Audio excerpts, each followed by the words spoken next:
G'day everyone at Bollore. Just wanted to apologise that I wasn't quite happy with the way that talk went. So I thought I'd put together this video as a backup, or even just as a buffer to the talk I just gave today about mental illness and Movember. So essentially, when we look at mental health and mental illness around Australia, it's about 3 million people who are suffering at the moment. That's a lot of people.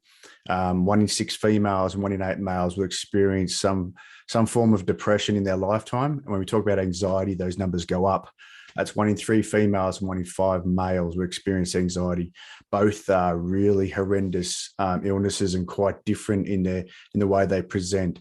If you look at depression as an example, being unable to concentrate, not getting things done at work, withdrawing from co-workers, taking lots of time off work, and relying on things like drugs and alcohol, being unhappy, overwhelmed, unmotivated, indecisive, and regularly irritable. I'm sure during COVID, we've been around people that are really irritable, even may have been irritable ourselves.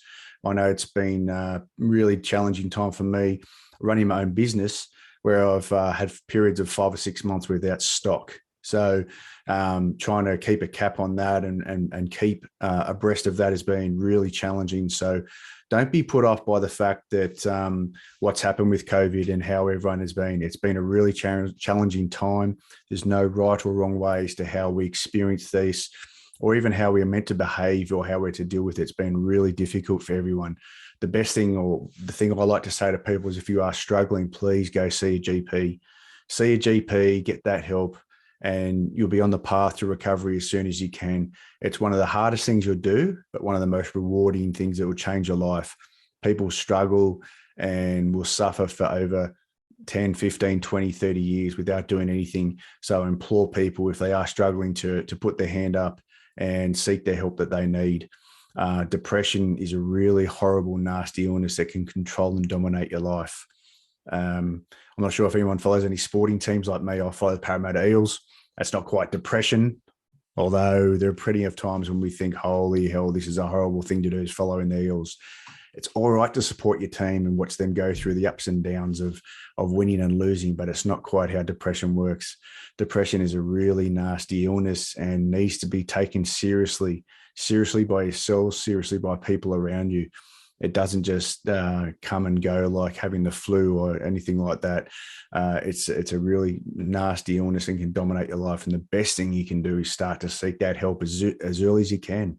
And my first port of call, in the first place, I say for everyone, is to get a good GP. I'm very lucky to have my own good GP, who I've been with for over 14 years. Previous to that, I was with the GP for over 20 years from when I was a kid. So I really suggest people get in contact with a GP. And it's really hard talking to men about, we're talking about here mental illness and mental health and looking after this. Men are really bad at looking after their own health in general. And that's probably why one of the biggest things about doing Movember, or people participating in Movember, it's about raising that general health and well-being for men, especially in the area of prostate cancer and mental illness around those different areas. Men are really bad at just going around and say, oh, yeah, I'll be all right. She'll be all right, mate. She'll be okay. Now, I'm telling you, prostate cancer is a really easy diagnosable condition, and even easily treatable. It's very easy management, and still got a high death rate in Australia. So I really implore people to if you have an inkling or anything that's not going right in your life, just put your hand up and go and seek that help. It'll really change your life. When you're talking about anxiety, anxiety is something that can really dominate your life, really control your thoughts. You have these racing thoughts that go around in your head. You start questioning yourself all the time. Did I leave the iron on? Is the oven still on? Did I turn the lights off? All these simple little things that are just so insignificant that can just completely dominate your life, control you into thinking that things aren't going well and that you're a failure. You can just start thinking about things and just constantly worrying for no reason, being on edge, being nervous, being having compulsive behavior. And, then it becomes that you avoid doing things because you're so stuck in your position, and you dread doing things. Some of the symptoms that I've had with anxiety over the last 18 months not having stock, not being able to sleep, having this tight chest, a really tight chest in here. And this is a horrible feeling. You just feel like the world's going to end, having those racing thoughts on loop. When's the stock coming? When's my stock coming? When's my stock coming? I should send this. I should send this email. I should chase this up. I should chase that up. It's been an extremely difficult period for me and a lot of people out there who are working for companies as well as small business owners. So everyone has had their own unique experience. There's no right or wrong way to do it. But if you are really struggling, you get to that point where your life is just not going the way you want it to go, you have to get help. You have to put your hand up. You have to start the process, whether it be through work at Bollore, or if you go and see someone, speak to a friend. I don't really care. Just do something about it. And if you are concerned about a friend, it's a really easy, simple thing at work or even your mates just to say to them, hey, mate, I don't think you've been yourself lately. Is everything all right? Something as simple as that. It doesn't have to be you've come in with all the solutions and you're worried about someone and we're going to do this, we're going to do that. Just give them the time and space, but let them know you care. It's generally all people want. People just want to know that someone out there gives a shit. I'm telling you, it's a really easy thing just to say to someone, you're not being yourself. Is everything all right? And if they say, no, nothing's wrong, everything's okay, just come back and say, oh, I'll just let you know I'm here. It's fine. I'm here for you. If you need anything, just let me know. And that's generally all you can do at that point. But if someone is really bad, just keep reminding them, hey, I've struggled with some things during COVID, or I've had this going on. You know, how have you found it? Might just open up a conversation that might take someone down a path that you never thought would happen.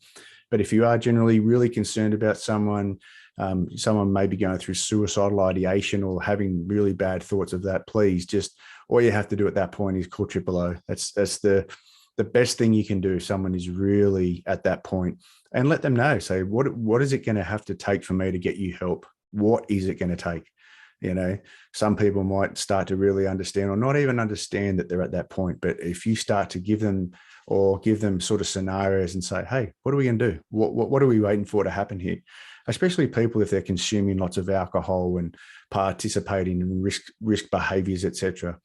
The thing I talk to people about anxiety is when, and I've had it for years, is that, you know, there's times when I'm shit scared to go outside my own bedroom. I'll literally lie in my bed and fret going outside the door. And I can tell you, this 6'2", 105 kilo bloke has been really petrified of going out and facing the world. It doesn't discriminate. It happens to anyone. But the thing is, like I mentioned in my talk about the things that I've achieved, I run my own business. I've run it for over 12 years. I've done half Ironman. I've played soccer at a high level. I've done all these different things which define me better than a mental health condition or diagnosis. That's just part of who I am. It doesn't define who I am. Of course, it makes me manage things in my life a little bit differently.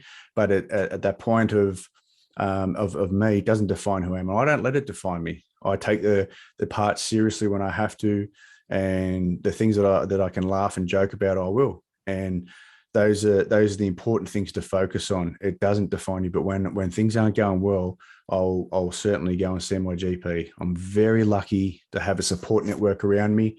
With my partner, she's very supportive of the things, you know, when things aren't going well. And my mates, I've got mates who will tell me those things that I mentioned to you. Hey, Jez, is everything all right? You don't seem yourself. And they know me. They've known me for 20, 25 years and have the confidence to do that. And it's a very good open relationship that I get that help from them. And I'm very lucky to have that.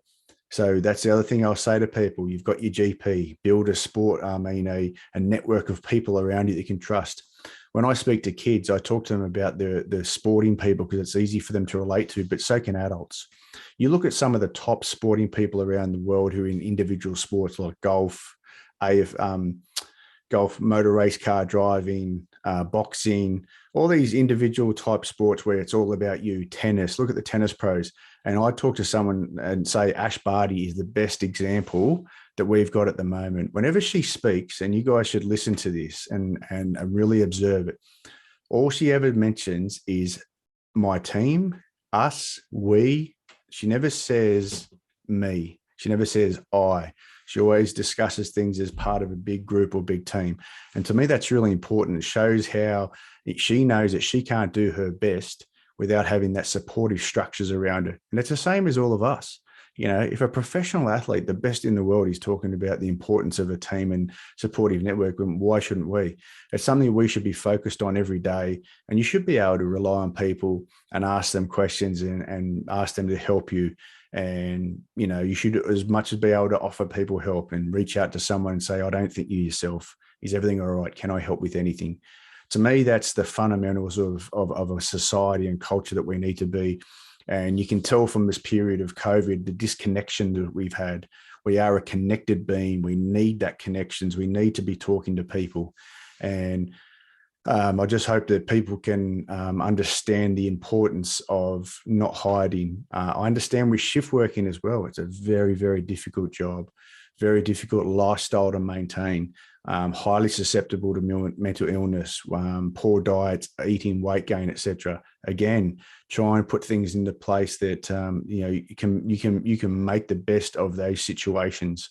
I know shift working is unavoidable for a lot of people. I work with nurses and doctors in this field who it's just their life, and you know, they're constantly having to balance things out and try and manage things. So it's a really big one. And those people who are doing that, I take my hat off to you. It's a tough gig, and you've got to really put in place those things to look out for yourself. And if you're struggling, again, put your hands up. In my talk, I was talking about, you know, myself and some of the things I went through. You know, I was a high level performing athlete. I wanted to be a professional athlete. And then things just started to go downhill for me. I didn't let it go on for too long, as I mentioned, 8 months, you know, 8 months of poor sleep, sluggish behavior, not feeling interested in the world. I used to be a morning person. You know, I used to be where I'd walk in at 4 or 5 in the morning, 5:30 or something like that, and ask me a question. I'd snap back like that, give you an answer, to the point where I was struggling to get out of bed at 8 o'clock, 9 o'clock. The reason I was able to go and get help is because when I was in my teenage years, I never went out partying. I was never out drinking or doing drugs or anything like that. So I knew myself really well. I knew that something wasn't right. There was a period of time there where I thought, wow, this is just being an adult. This is just how shit hard it is. This is just how hard being an adult is. And it's just not the reality. The reality for me was that I needed to do something. I need to change. So as I mentioned, I went to see my GP, went through that process of looking at videos, and it was the best thing I've ever done. As I said to you, I gave him a hug. I still remember giving him a hug. I didn't know what anxiety and depression was in 1996. But now we've done that. We've gone through the process. I started some medication. But as I mentioned, the best thing for me was to get back into some form of exercise. Going through exercise and being physically active is probably one of the best things you can do for your head, your mood, helps you sleep, releases all those good chemicals in our brains. It's just overall one of the best things we can all do. When I went back and started playing state league soccer, and you know, before my injury, everything was starting to go on track. I started off in my career in medical devices, and everything was going well. Everything was pretty good. And then, you know, you get hit with that injury straight away. Life changing, no doubt. But straight away after that, I got told never to run again by a surgeon. So I went and did a half Ironman just to prove a point, so to speak. Not to prove a point, but just to show I can still do stuff. So I never let anything sort of take control of me. I used to take control of it. So that's what I'd say to people as well. If things are going wrong, you feel like you're losing control, start to take control again. Don't load yourselves up on things at home. Just do one small task, and then the next one will come, the next one will come.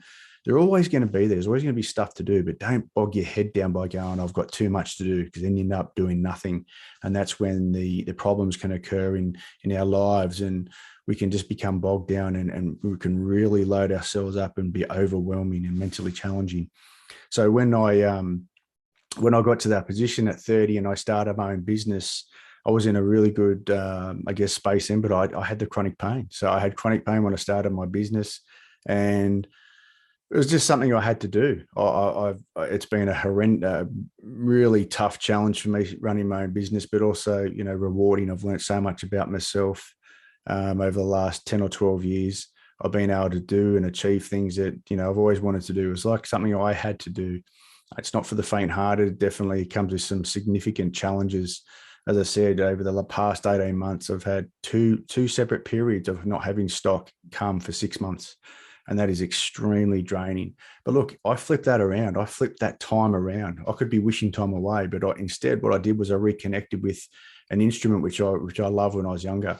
I started playing the bagpipes when I was 21. My mum bought me this for my 21st birthday, and I still have it today. And I went back and I started getting lessons again and started playing and using that time to be productive. So in the past 18 months, you can say that I've been through some adversity, and we've all been through some different adversities. Everyone's been through a whole range of different things, but I turned it and made it into a positive, saying I want to reconnect with the bagpipes, and I've really enjoyed it. I've entered competitions. I've played with the band. I've had some unique experiences. I was able to play with Delta Goodrum on Anzac Day. So many different experiences that you just would not have come if you just lulled in and thought, well, this is the way it is. No, I wanted to do something. I wanted to achieve something. So I pushed myself into those things. Doesn't mean the mental challenges aren't there. Doesn't mean that my mental health doesn't go up and down and I don't have bad days and everything's great. I have shit days like everyone else.